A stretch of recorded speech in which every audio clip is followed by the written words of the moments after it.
Hello again. Paul Mason, formerly an interesting writer and commentator, now a Labour cheerleader, secretly recorded by the repulsive Sun tabloid, remarked, Corbyn doesn't connect with the mainstream working class. Tell me about it. Corbyn's appeal mostly lays with a section of the lower middle class. Currently, all this propaganda and wishful thinking about Corbyn being somehow different is looking increasingly frayed. One of his selling points is that he is a principled opponent of the very existence of the House of Lords, that feudal, unelected upper chamber, now the second largest chamber in the world and still growing numerically. The case of Shami Chakrabati is a blinding example of political hypocrisy, illustrating that Corbyn is no different to any other politician. As part of Cameron's resignation list, at Corbyn's recommendation and nomination, she has entered that foul chamber as the Labour Baroness Chakrabati of Kennington. Most agree this was a direct reward for her much criticised virtual Whiteross report on Labour Party anti-Semitism. The Baroness is already the owner of a palatial home worth close to £3 million. Although disapproving of grammar schools, her own pampered offspring are privately educated and being lined up now for top public schools. Corbyn has now appointed Baroness Chack as Shadow Attorney General.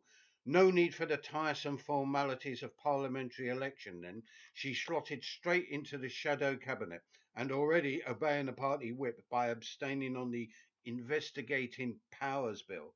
And this from a former director, only months ago, of Liberty. Those who are joining the lemming rush into the Labour Party are deluding themselves that this is some sort of a new wave of radicalism. It is anything but. Nothing meaningful from this mass conversion has emerged where it really counts, on the streets.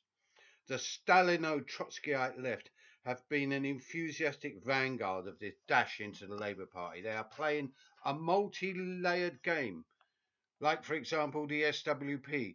They retain all their entire structures, parties, identities, and authoritarian Leninist ideologies. So, despite appearing to be among the most enthusiastic fans of Corbyn, they surely realise, unless suffering from multiple political schizophrenia, which is entirely possible, that Labour will probably never be elected as a government on the national level again.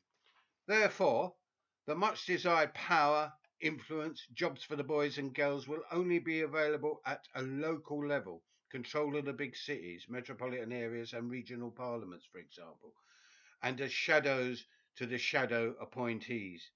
Hence, they will be embedded. But all appearances are the contrary. They secretly wait, like invisible vultures, the possible unravelling of Project Corbyn. There is a dim perception of after Corbyn, us. Should they fail to capture the flagship Labour, if it implodes, there's the already planned for possibility of rounding up those freshly recruited, formerly starry-eyed, now disillusioned Labour recruits and members and herding them into their own organisation and parties. And more zombie politics. This is the reality of politics, yesterday, today, and tomorrow. Meanwhile, in another part of our contemporary Ruritanian political setup, some Tories are seriously discussing the possibility of recommissioning the Royal Yacht, as over 1 million people are now using food banks.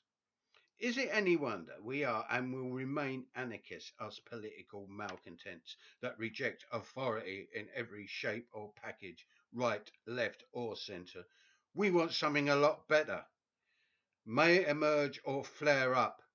The sooner the better. Bye.